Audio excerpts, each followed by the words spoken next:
Hello everyone, this is seed merchant. आज हम अपनी फॉरेक्स की नेक्स्ट वीडियो को स्टार्ट करने जा रहे हैं। आज हम जिस टॉपिक के बारे में डिस्कस करेंगे ना, वो है फंडामेंटल एनालिसिस। देखिए, अभी तक हमने जितनी भी पीछे वीडियो की है ना, उसमें हमने टेक्निकल एनालिसिस कर लिया है, उसमें हमने कैंडलस्टिक एनालिसिस कर दिया है, उसमें यह है कि हमने काफ़ी इंडिकेटर्स वगैरह किए हैं और लास्ट वीडियो के अंदर हमने जो है ना चार्ट पैटर्न्स वगैरह डिस्कस किए हैं। तो आज हम डिस्कस करेंगे फंडामेंटल एनालिसिस। फंडामेंटल एनालिसिस क्या होता है गाइज? ये सबसे इंपॉर्टेंट पार्ट है फॉरेक्स ट्रेडिंग का और इसको मैं कोशिश करूंगा आपको एक्सप्लेन करने की। थोड़ा सा डिफिकल्ट पार्ट है लेकिन आपने ट्राई करनी है अंडरस्टैंड करने की। मैं फंडामेंटल एनालिसिस को बहुत बेसिक लेवल से आपको समझाने की कोशिश करूंगा और स्टेप बाय स्टेप करके ना आपको समझाऊंगा, ताकि क्योंकि फंडामेंटल एनालिसिस इतनी वास्ट फील्ड है कि इसके अंदर डिग्रीज कई लोगों ने की हुई हैं, इसके अंदर काफ़ी ज़्यादा मतलब रिसर्च है और इसको करने के लिए ना आपको काफ़ी ज़्यादा इन्फॉर्मेशन चाहिए होती है। लेकिन क्योंकि हमारा जो कोर्स है वो बिगिनर टू एडवांस लेवल है, इसलिए मैं आपको बहुत बेसिक लेवल से स्टार्ट करूंगा और कोशिश करूंगा समझाने की। जैसा कि आप स्क्रीन पे देख सकते हैं, फंडामेंटल एनालिसिस क्या होता है। Fundamental analysis is the study of economic, social and political data with the goal of determining future movements in a financial market. ठीक है, आपने इकोनॉमी की स्टडी करनी है, सोशल और पॉलिटिकल डाटा की, इसकी जो स्टडी है ना, उसको स्टडी करके हम जो फॉरेक्स मार्केट की जो फ्यूचर मूवमेंट्स होंगे ना, उसको प्रिडिक्ट करेंगे। ठीक है, इसमें सोशल जो स्टडी है ना, उसमें ये होता है कि अगर लेट्स सपोज आप किसी फेसबुक के स्टॉक के अंदर या फेसबुक की शेयर के अंदर ट्रेड कर रहे हैं, तो आपको उसके सोशल जो है ना उसकी न्यूज़ को स्टडी करना पड़ेगा। वो कौन सी ऐप लॉन्च करने वाले हैं, वो नेक्स्ट कौन सा वर्जन लॉन्च करने वाले हैं, तो उस पॉइंट ऑफ व्यू से आपको उसके सोशल न्यूज़ को स्टडी करना पड़ेगा। पॉलिटिकल न्यूज़ ये होती है कि वो जो कंपनी है वो किस मुल्क से बिलोंग करती है, उस पॉइंट ऑफ व्यू से आपको स्टडी करना पड़ेगा। ठीक है, तो इस तरह फंडामेंटल एनालिसिस जो है ना, इकोनॉमिक, सोशल और पॉलिटिकल डाटा की जो स्टडी है ना, इसको फंडामेंटल एनालिसिस कहते हैं। ठीक है, अब फंडामेंटल एनालिसिस को एक्सप्लेन करने से पहले जो है ना, आपको सबसे जो बेसिक चीज है कि आपने फंडामेंटल न्यूज कहां से चेक करनी है और कहां पे कौन सी ऐसी वेबसाइट है जो आपको चार्ट्स वगैरह सारे शो करेगी, वो मैं आपको एक्सप्लेन करता हूं। जहां से फंडामेंटल न्यूज रीड करेंगे ना, वो वेबसाइट का नाम है forexfactory.com। ठीक है, ये आप देख सकते हैं forexfactory.com। अब forexfactory.com को की सेटिंग किस तरह करनी है और उसके अंदर कौन कौन से डाटाज होते हैं, मैं आपको थोड़ा सा पहले एक्सप्लेन करता हूं, फिर मैं आपको वेबसाइट के ऊपर ना आपको सारा कुछ दिखाऊंगा। इसमें 3 तरह के डाटा होते हैं। इसमें हाई इंपैक्ट एक्सपेक्टेड होता है। हाई इंपैक्ट का मतलब है कि जो रेड कलर में डाटा होगा ना, वो हाई इंपैक्ट होगा, और उसके बाद जो मीडियम इंपैक्ट डाटा है वो ऑरेंज कलर में होगा, और जो लो इंपैक्ट डाटा है ना वो येलो कलर में होगा। 3 तरह के डाटा पे हमने ट्रेड करनी है। उसमें सबसे जो इंपॉर्टेंट डाटा है ना, वो होगा हाई इंपैक्ट डाटा। जो रेड डाटा होगा ना, उसके ऊपर हमने ट्रेड करनी है। ठीक है, मीडियम और लो के ऊपर हम कोशिश करेंगे ना ट्रेड करें, लेकिन हम सबसे जो हाई इंपैक्टेड डाटा है ना फंडामेंटल न्यूज के वाले से, उसके ऊपर जो है ना हम ट्रेड करेंगे। उसको कैसे ट्रेड करना है वो मैं आपको वन बाय वन करके एक्सप्लेन करता हूँ। ये देखें गाइस, आप स्क्रीन पे देख सकते हैं, मैंने forexfactory.com ये वेबसाइट ओपन की है। जैसे आप वेबसाइट ओपन करेंगे ना, आपके सामने ना सबसे पहले आपने क्या करना है, यहाँ पे ना टॉप राइट कॉर्नर पे ना, यहाँ पे आपने टाइम जोन सेलेक्ट करना है। ठीक है, यहाँ पे आप क्लिक करेंगे।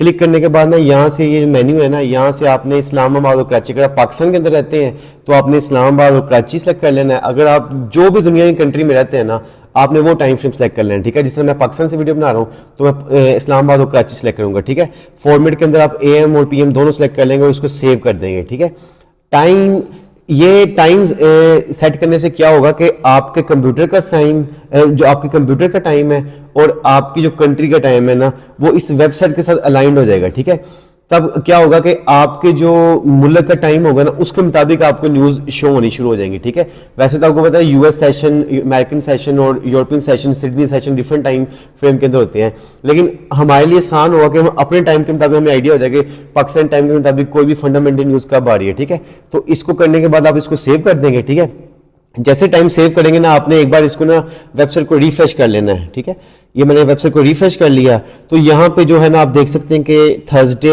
4 जनवरी जो है ना, जिस तरह आज की डेट जो है ना, वो यहाँ पे शो हो गई है। ठीक है, अब होगा क्या, यहाँ पे मैंने आपको पहले बताया था कि 3 तरह के डाटा होते हैं। जो यहाँ पे इंपैक्ट शो हो रहा है ना, यानी कि जो यहाँ पे इंपैक्ट लिखा हुआ है, यहाँ पे आप कर्सर लाएंगे नीचे, ये USD का डाटा है और हाई इंपैक्ट एक्सपेक्टेड है। जो रेड डाटा होगा ना, वो हाई इंपैक्टेड डाटा होगा, और इसके नीचे JPY का डाटा है, इसका कर्सर करेंगे, ये लो इंपैक्टेड डाटा है, और इसके नीचे ये ऑरेंज वाला डाटा है CNY का। ठीक है, ये मीडियम इंपैक्ट डाटा है। ठीक है, ये 3 तरह के डाटा मैंने आपको पहले भी एक्सप्लेन किया है कि 3 तरह के डाटे होते हैं। इसमें हम जिस डाटे पे ट्रेड करेंगे ना, सिर्फ हमने रेड डाटे पे ट्रेड करनी है। बाकी देखो, रेड डाटे के अंदर क्या होगा कि मूवमेंट जो मार्केट की होगी ना, वो 60 से 100 पॉइंट के दरमियान होगी, ठीक है। इसी तरह जो ऑरेंज है ना, जो लो मीडियम इम्पैक्टेड है, उसके अंदर मूवमेंट होगी कोई 30 से 35 पॉइंट की मूवमेंट होगी, और जो येलो होगा जो लो इम्पैक्टेड है उसके अंदर 10 से 12 पॉइंट की मूवमेंट होगी, ठीक है। लेकिन हमने रेड डाटा को ना, हमने जरूर सबसे ज्यादा इंपॉर्टेंस जो है ना हमने रेड डाटा को देनी है, ठीक है। इसमें क्या होगा, ये देखें, सबसे पहले आपको डेट शो हो रही है, फिर ये आपका जो करंट टाइम है ना वो शो हो रहा है, फिर करेंसी शो हो रही है कि किस करेंसी का डाटा आना है, ठीक है। जिस तरह यूएस सेशन है तो यूएस सेशन के डाटे यूएस के टाइम के मुताबिक आएंगे, और जिस तरह यूरोपियन सेशन के डाटे जो है ना यूरोपियन टाइम के मुताबिक आएंगे। इस तरह इम्पैक्ट का मतलब है वो जो डाटा आ रहा है ना वो लो इम्पैक्ट है या हाई इम्पैक्ट है, ठीक है। आगे उसकी थोड़ी सी डिटेल लिखी होगी, जिस तरह ये यूएसडी का डाटा है, इसमें लिखा हुआ है FOMC मीटिंग्स मिनट्स, ठीक है। ये काफी इंपॉर्टेंट डाटा है। इस तरह आगे आप आएंगे ना, आगे यहाँ पे एक मेन्यू होगा, ओपन डिटेल्स पे क्लिक करेंगे ना, तो यहाँ पे ना उस डाटा की सारी डिटेल शो हो जाएगी। यहाँ पे वो सोर्स क्या है, मतलब सोर्स का मतलब है कि वो कौन सा अदारा जो है ना वो उस डाटा को रिलीज कर रहा है, ठीक है। जो भी डाटा होता है ना, जिस तरह पाकिस्तान के अंदर भी जो जो दायरे होते हैं ना, हर दायरा अपना डाटा रिलीज करता है मंथली बेसिस पे, वीकली बेस पे। इस तरह यूएस के अंदर ना जो भी दायरे हैं ना वो वीकली बेस पे, मंथली बेस पे डाटा को रिलीज करते हैं। तो वो जो डाटा आने वाला है उसका सोर्स क्या है, जिस तरह ये FOMC का डाटा ना, इसका सोर्स है फेडरल रिजर्व बैंक्स, ठीक है। फेडरल रिजर्व इसको मतलब डाटा को रिलीज करता है। इफेक्ट क्या होता है कि more hawkish than expected is a good for currency. Hawkish का मतलब है कि अगर जो सेलर्स ज्यादा होंगे ना और बायर्स कम होंगे तो वो गुड फॉर करेंसी। ये भी आगे मैं आपको एक्सप्लेन करता हूँ। मतलब इसकी शेड्यूल कितना है कि शेड्यूल 8 टाइम्स पाई, ये साल में ना 8 डाटा आते हैं, हर 45 डेज के बाद एक नया डाटा आता है, ठीक है। नेक्स्ट रिलीज कब है, वाई ट्रेडर्स की, ये सारी डिटेल ना आप इसको रीड कर सकते हैं, ठीक है।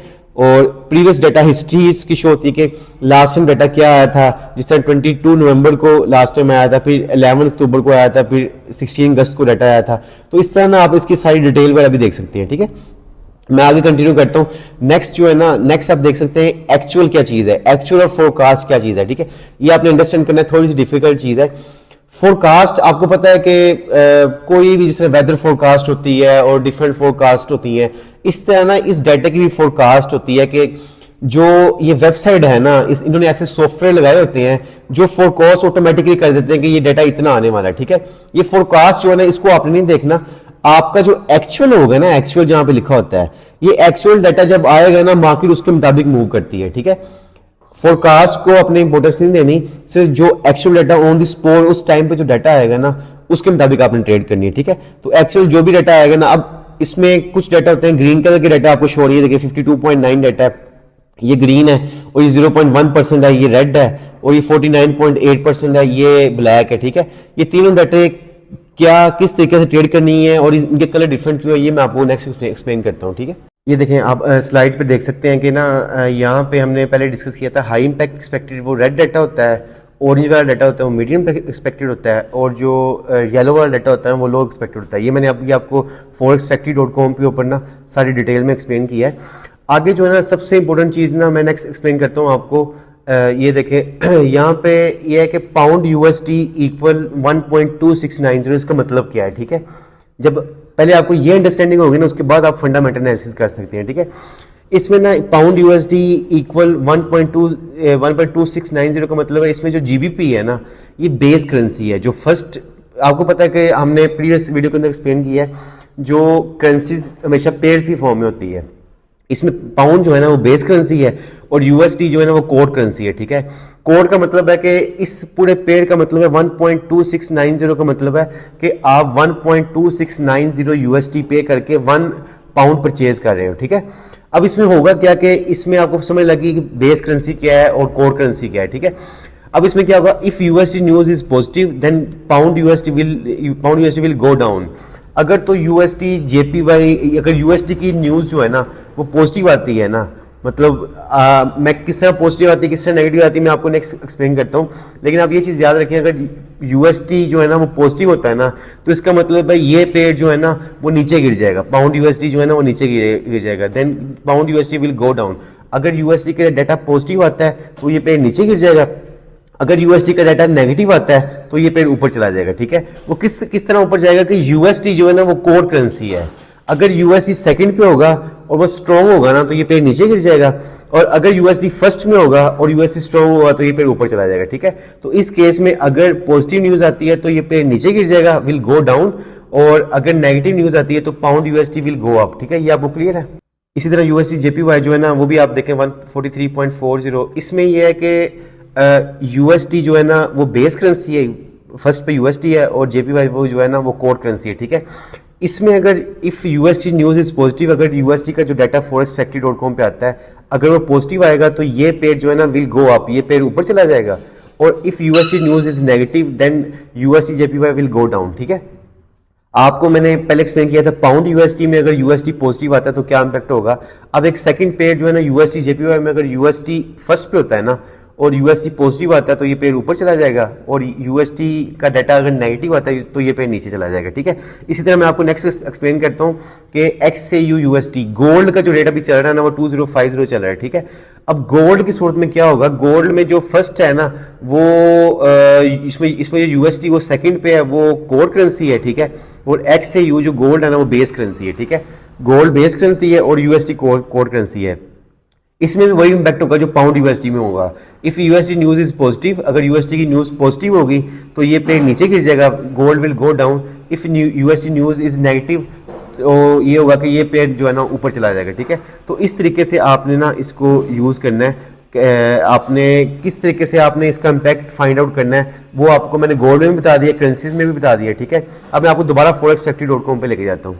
ये देखें गाइस, आप स्क्रीन पे देख सकते हैं कि जो forexfactory.com के ऊपर ये जो ग्रीन डाटा है ना, ठीक है, इसका मतलब है कि ये पॉजिटिव डाटा है। पॉजिटिव का मतलब है कि यहाँ पे लेट्स सपोज हम कोई भी डाटा देखते हैं, इसमें यूरो का डाटा ही आया हुआ है ना, इस पे ये 0.1% आया हुआ है, मतलब फोरकास्ट थी 0.2%, लेकिन एक्चुअल जो है ना 0.1% आया। 0.1 जो है ना 0.2 से छोटा होता है, तो इसका मतलब है कि actual is less than forecast, कि जो एक्चुअल डाटा है ना वो फोरकास्ट से कम है, तो इसका मतलब है कि ये यूरो जो है ना इसके अंदर वीक हुआ है। आपको कोई डिटेल एनालिसिस करने की जरूरत नहीं है क्योंकि हम बिगनर लेवल पे सिखा रहे हैं चीज़ों को।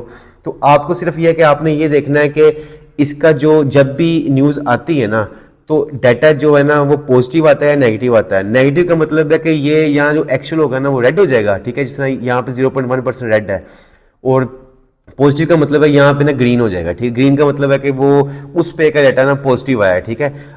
इसमें तीसरी एक सिचुएशन भी होती है कि उसमें बिल्कुल ब्लैक आ जाता है, सेम आ जाता है। इसका मतलब ये है कि वो फोरकास्ट और एक्चुअल बिल्कुल सेम आई है तो उसका नो इम्पैक्ट होगा, ठीक है। उसमें क्या होगा कि मार्केट जो ट्रेंड के अंदर चल रही होगी ना उसी ट्रेंड के अंदर उस ट्रेंड को कंटिन्यू करेगी, ठीक है। तो इस तरीके से आपने ना एक्चुअल एनालिसिस को इस तरीके से करना है। देखिए जब भी कभी न्यूज़ आती है ना तो न्यूज़ के अंदर ये होता है कि जितने भी टेक्निकल एनालिसिस है ना सारे एनालिसिस फेल हो जाते हैं।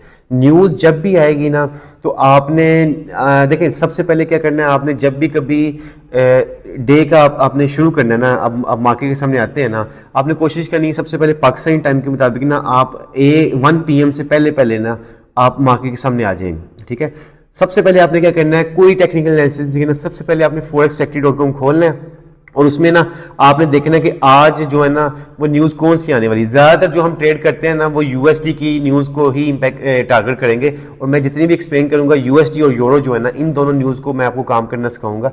इसमें क्या होता है कि आपने आके देखना, जिस तरह आज आप देखें कि ना 5:30 पे यूएसडी का डाटा आने वाला है, 6:15 PM पे जो है ना ये एक ADP non farm employment change का डाटा आने वाला है, और 6:30 के ऊपर ही अनएम्प्लॉयमेंट क्लेम्स के डाटा आने वाली है। डाटा कौन से हैं, कैसे ट्रेड करने में आपको ये भी एक्सप्लेन करता हूँ।